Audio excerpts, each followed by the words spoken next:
This is phase 3 of cycling from the UK to Australia. We're currently here at the foot of the Dolomites, and that's what we're going to be tackling on this episode. 6,000 metres of climbing. I've been downstairs, my belly is full, so I'm fully energised for this trip. The bags have been packed, loaded onto the bike, so there's only one thing really left to do. And where should go?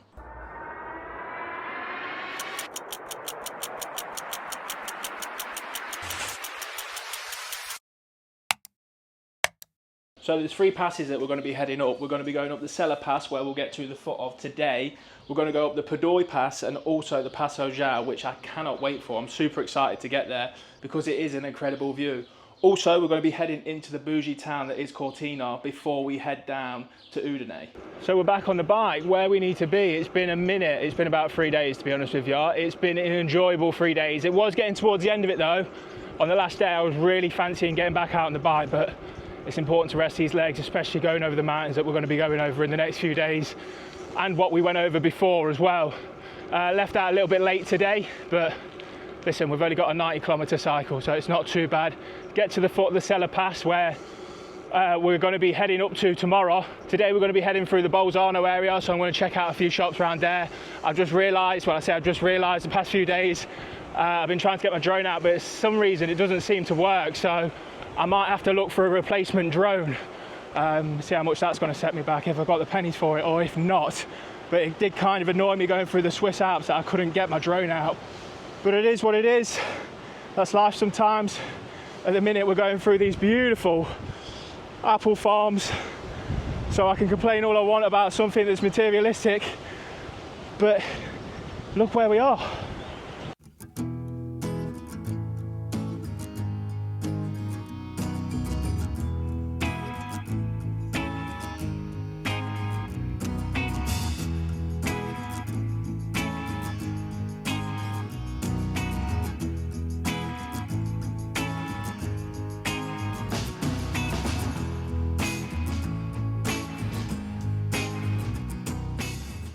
Me and my luck, eh? First thing in the morning, I've just been shat on by a bird. You little bastard. Start a day, it's meant to be good luck, innit? Let's hope we have a good day today. You can definitely tell we're in Italy, that's for sure, for 2 reasons. Number one, no one has a bloody clue on how to drive around here. And the second thing's food. €4.17. I got myself some lunch, I got myself some snacks, I got myself some water. In Switzerland, I'll be paying €4 just for 2 litres of water. So there is a positive, there is a negative about being here in Italy. And you know what? I'll take the negative if I can get the positive. So I'm not going to complain about the shit drivers.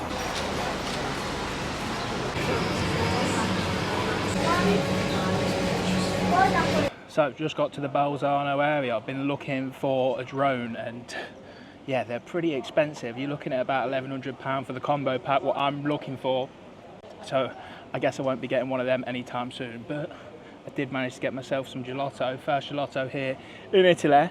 It wasn't the Pinguino that I was looking for, but I did manage to get a Nutella one. If you don't know about Pinguino, you've got a lot to learn. Day 1 ticked off, and that's a wrap. 90 kilometres in the bank, and we're at the bottom of the Sella Pass where we want to be. 1,850 metres of climbing tomorrow. First thing in the morning, there is nothing worse. I've just been chatting to a few girls who are cycling from France all the way to Turkey. They're going to Cappadocia, and they've told me about this camping spot here. It's not really a camping spot, it's just a park, a wide open park with houses all around. So I'm going to wait until the sun goes down to put the tent up. But the one thing I do have on the go at the minute is the Passo, a big carb loading session for this big ride tomorrow, which I'm dreading. But hey ho, we can't complain about it because we've made the choice to go up it, you know what I mean?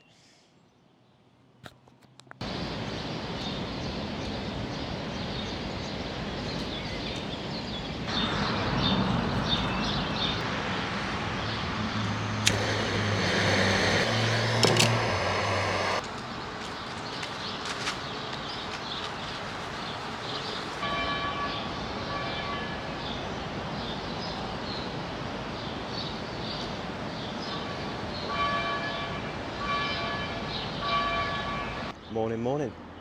How are we getting on? Big old ride today. It's a beautiful morning for it. It really is. You can hear the birds singing. Sun's out. Decent night's sleep as well, so I can't complain. Got the oats on the go, a little bit of honey.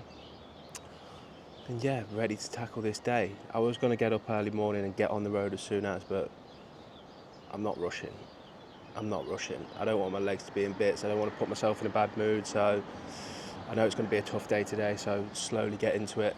I mean, if I have a bit of sun on my back when it comes to the afternoon, then I'll just deal with that when it comes to it. But yeah, slow mornings today, slow mornings.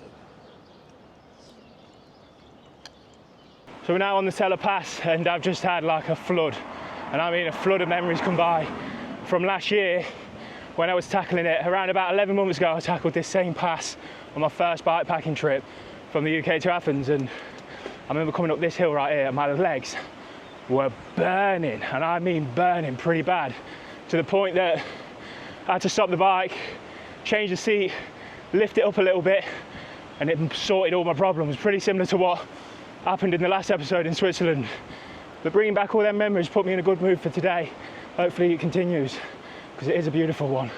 I know for sure, as soon as I get round a few of these corners, there's nothing but sunlight beating down on you. So either way, if I left out at 6 o'clock in the morning or left out at 9 o'clock in the morning, it won't make no difference. That sun's coming for you no matter what.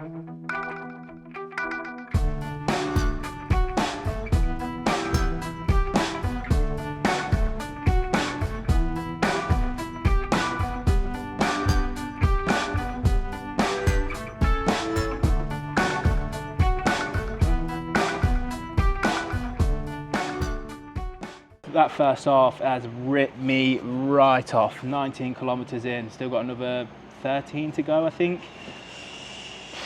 There was like some 14% gradients in there where I was just struggling, man. Like, I just got flashbacks from last year and how rough it was. But the views to get up here they've been stunning. It's been incredible. I've had to stop off at the shop. I had a very early lunch. It's only 11 o'clock. I'm usually having lunch around about 1 o'clock.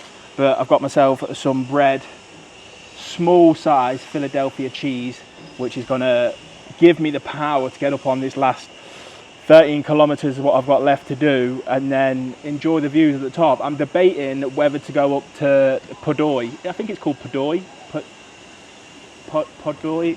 I don't know, but what I do know is it's another 600 meter climb, but we'll see how I feel when I get to the top of it. But yeah, I'm struggling. Strug City I'm at the minute, it's been rough. It's been rough. But we've got the cheap lunches again, which is great. 3 baguettes, 2 oranges, Philadelphia, some sweets and some snacks as well to make sure my energy levels are still up. But yeah, I've definitely got my work cut out for me today.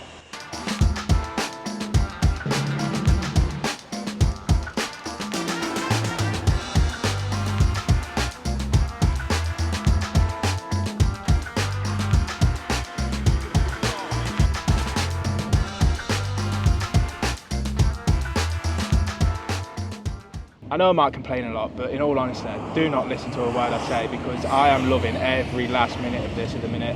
I think it's the sun that beats down on me more than anything, and it ruins it. Coming up here has not been as bad as what I thought it would be. Compared to last year anyway, I don't know if my fitness or my mindset is a lot better than what it was. But yeah, look at these views.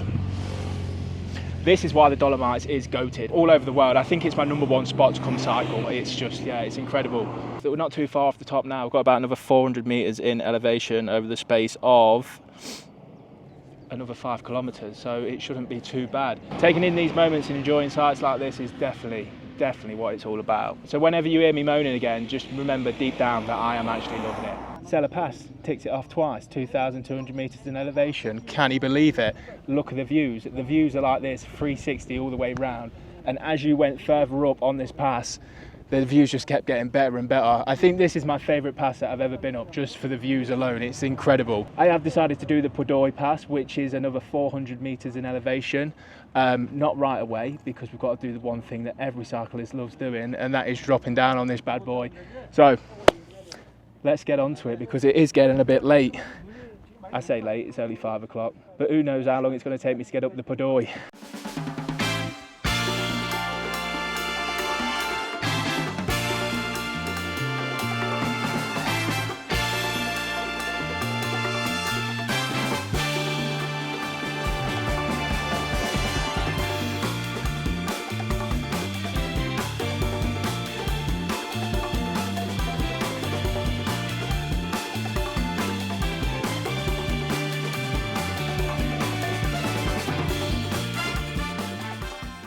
So that was the right move for one or two reasons. Number one, there weren't as many people on the road because they're all part-timers and prefer to do it in the day. So on the way up, it was literally no cars, no nothing. It was perfect. And also on top of that, the sun's going down, so the trees had me covered from the sun.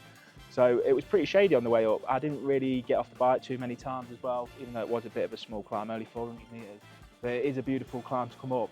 I know I keep saying it's beautiful, but I'm telling you, it's beautiful here. It is incredible. And we've got to drop down onto Pordoi now. We're currently 2,242 meters in elevation. And I remember doing this drop in last year and it was so good. I mean, when you get down to the bottom, there's so many hairpins to come down. And this time last year when I did it, the sun had already gone down. So this time round, I'm catching it just at sunset. So it's going to be perfect. Fingers crossed I can find myself a place to camp because I know it's a bit of a busy city down there. And then we've got the big Paso Giau tomorrow. Can't he wait for it?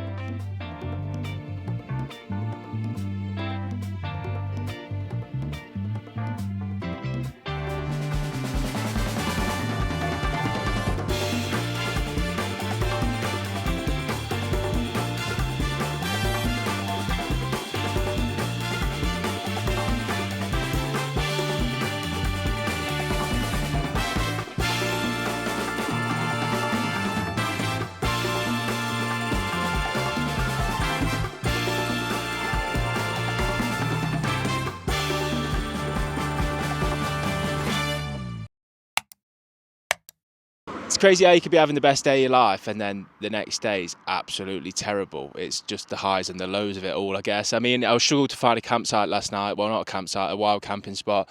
I managed to pitch up underneath a tree, but I couldn't find a shop that was open, so I couldn't even get myself some milk for breakfast in the morning. And today is Sunday, and if you know European countries, out in the rural areas, they don't open on Sundays, which is fine, I guess. But it's not fine for me, but it's fine for them. And yeah, I had a pretty rough night's sleep as well, so it's all came toppling down on top of me after having the best day ever. But I'm hoping getting down to the foot of Paso Giau is going to make me feel a lot more better about my day and hopefully find a cafe somewhere close because I'm fucking Hank Marvin. And just like that, the mood is back up again. It's crazy what a little bit of cycling can do to you. I am 18 kilometres in. I had to do a little bit of a drop in to get to the foot of the Paso Giau, but we're here right now. Gone past a pastry place and they were open, so I've got myself a little croissant, got myself some bread. I said I was going to lay off the pork because it's making me spotty as hell. I've got one in between my 5 head right now. And yeah, I've got a big bottle of Coke, so this is what I'm hoping is going to get me to the top of Paso Giau. But yeah, I'm ready for it now. 1,000 metres in elevation we're currently at. We've got to go up to 2,200. So 1,200 metres is the climb today. Then it's all downhill into Cortina, where we're hopefully going to be getting to today, but we'll see. My God. I don't know what's going on with the sun, but someone's turned it up a little bit. Do you know what I mean? Bloody hell. It is tough getting up here. I've just got to like the main climb and I'm looking at people going up it and they're absolutely giving it their all. I don't think I've got much of my all left to give, to be honest with you. I've been tackling hills non-stop for the past 2 weeks. Thank God this is the last one because, I'm ready for a rest, you know what I mean? But listen, I can moan about it all I want. Remember what I said yesterday? I am still loving it. I think. Let's go. I'm sorry, but I don't know what yesterday was all about, but that was full-on false advertisement. That was a dream to go up yesterday compared to today. If yesterday was heaven, today is hell. That is for sure. I mean, it weren't too challenging yesterday, but it wasn't too easy as well. This is horrible. I'm going up some climbs and my front tyre's coming up off the ground. And it don't seem to be letting off. It don't seem to be getting any easier at all. I've still got another 7 kilometres to go and I'm just, I don't know. I'm questioning life right now. I'm questioning whether to go all the way back down and find another route around somewhere. That's how tough it is. And plus that sun is on full form right now. But this morning it was at about 50%. Now we're hitting peak day and it is beating down. Listen, I know I moan a lot, but it's in my blood. I am from England. But what you need to realise as well, as much as I moan, I still get it done. So let's go get it done, okay? Get it over and done with. I am not in a good way right now. God, I need some food. I've just got to the top of this restaurant I'm shaking like a shitting dog. I've still got another 3 kilometres to get to the peak, but I needed to stop off. I couldn't push through anymore. It's so hot. It's like 28 degrees at the minute. Oh, man. Definitely facing some demons today. Definitely facing some demons. I'm going to get myself a spaghetti ragu because that's what's needed right now.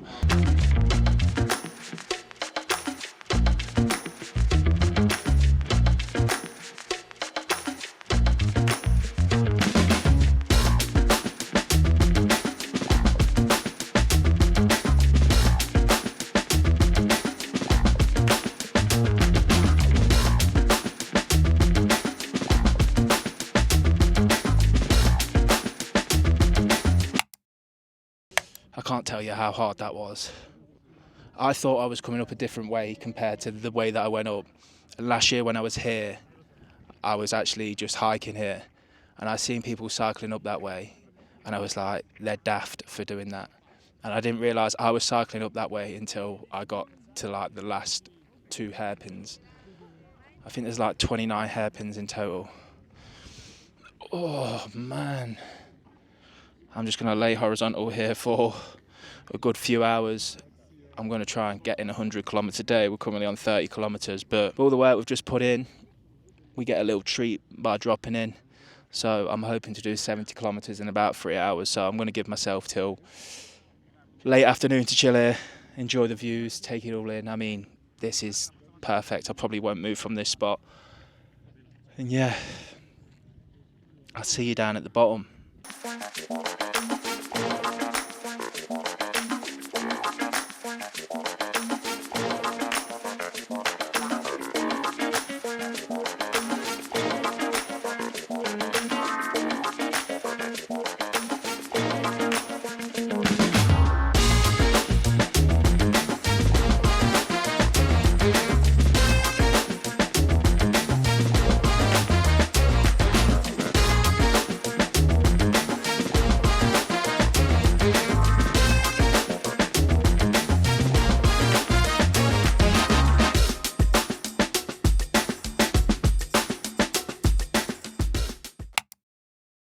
So the energy levels have been picked up. It gives you a boost of energy dropping down on a drop like that. It was incredible. So I didn't decide to stay up there all afternoon. I ended up staying there for around about an hour, and then I realised I don't want the same problem as what happened yesterday. So I decided to leave a bit early. That gives me time to find a camp spot as well. I've just stopped off here in Cortina.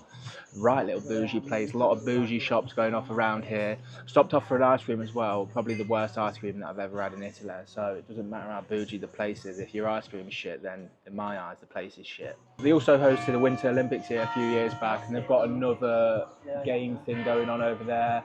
I don't know what's going to be happening. I do a lot of skiing, a lot of snowboarding, all that kind of malarkey, but not my cup of tea. I don't like the cold. I'm chasing the heat. That's what I'm after. But I'm going to push myself another 50 kilometres now that I've got a new burst of energy, and find myself a nice little camp spot for the night. Fingers crossed I can find myself a shop that'll be open. More than likely I won't, just because it is a Sunday afternoon and nowhere will be open.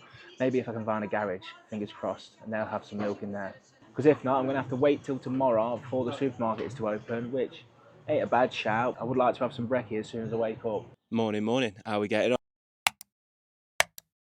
How are we getting on? A lot better than me, I hope. I woke up this morning with the driest mouth in all the land and no water to go along with it because I drank it all last night and there's no shops open, so I couldn't get myself any water. But luckily enough for me, there was a fountain about 10 minutes up the hill that I've just came up right now.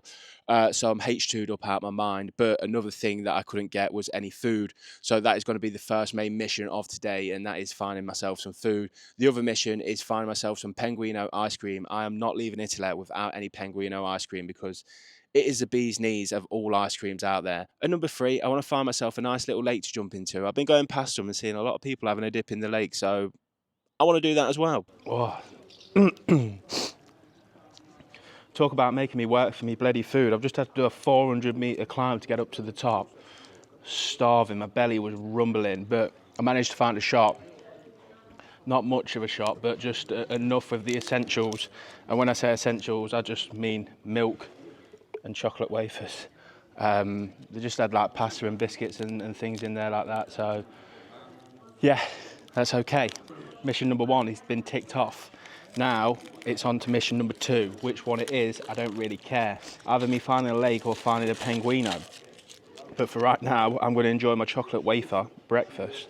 Milk as well out here. You know, milk in, I don't know, just Europe in general, just tastes so much more creamier, so much more better compared to it just tastes like flavoured water back home. It don't even, like, even your full fat milk don't taste like full fat milk. This is full fat milk right here. Lovely. Oh, whoever thought demoing 6 chocolate wafers and a litre of milk was the move for breakfast? Oh my God. What a sausage. I feel rough. Now that the breakfast has gone down, I get to enjoy the drop down on this, and feels like I've just got the road to myself. There is literally no one around. There's no one on the road. It's like a ghost town around here. It's like all abandoned buildings. But look at the views, man. Incredible, beautiful. Just what we need for today, because I'm dying. And I don't know what it is. I think I've found my max amount of days that I can go without me feeling super, super tired. So I feel like I can do 3 days on and then maybe have a day off. But doing 4 days it just takes it out of you. It takes the fun out of it as well. So it's a good job that I've learned that on early doors, so I can actually prepare myself going forward for the next few days and for the next few months to the years that I'll be on the road. Years? Will I be on the road for years? I don't know. So I just found the first place to get some gelato, some ice cream from. No penguino ice cream. I'm fuming. It's not going to stop me getting an ice cream though, so every time that I see one, I'm going to go to it and get one. Whether it's got the penguino or not, because I am in Italy and they do make the best ice cream, so the best gelato, sorry. Got cookies and cream. It's okay. It's not too bad. It was definitely better than yesterday's gelato, that's for sure. So for you who don't know what penguino ice cream is, it is literally milk ice cream with a layer of Nutella on top. And that right there is the best combination to be having on an ice cream. Plain ice cream, normal flavour, nothing added to it, and a layer of pure chocolatey goodness. And then when you scoop it up, it like mixes all together, so you get like a soft taste of chocolate. I can't describe it, but it's the best fucking thing in the world. And I need it. I need it now. That did not sort my cravings out. Cookies and cream, how basic. This ain't Ben and Jerry's, this is Italy. Where's it at? Out of the Dolomites and out of the mountains, and you can definitely feel the heat 10 times more down here. It just feels really smoggy, really thick heat. It's tough. It was bearable up there. Down here, it's a lot less bearable. Even look at the rivers. This is where the rivers should be. I would love to jump in one of them right now. Well, not one of them ones, because there's nothing in there, but one that's got a bit of water in, a big grouse. He's only gone and found it, innit? After searching all day, he's got the penguino. Not only have I got the penguino, the lovely lady in there put more Nutella sauce on top. But this is what it's all about. This right here is the ice cream that is the best ice cream in the world. Gelato, whatever you want to bloody call it. The bee's knees, the bollocks, everything that you need in life and more is right in this cup right here. Oh. Still struggling to find a lake, but I think this kind of makes up for it. Oh my God. Life is good right now. Life is good. Very humid, but good. Oh, Dolomites, completed it, mate. Over the bloody moon, 350 kilometers in total. Ticked off some bucket list moments for sure. Cycling up Paso Giau almost killed me. 5,500 meters of climbing, and yeah, I also got my penguino ice cream. No lake, because all of them are dried out, but we can't have it all, can we? Another huge week in the saddle, and massive shout out to Al Saudati for putting me up for the next few nights where I'm going to be resting up, editing these videos, making sure you guys get to enjoy them. I'll see you on the flip side, I guess. Let's go.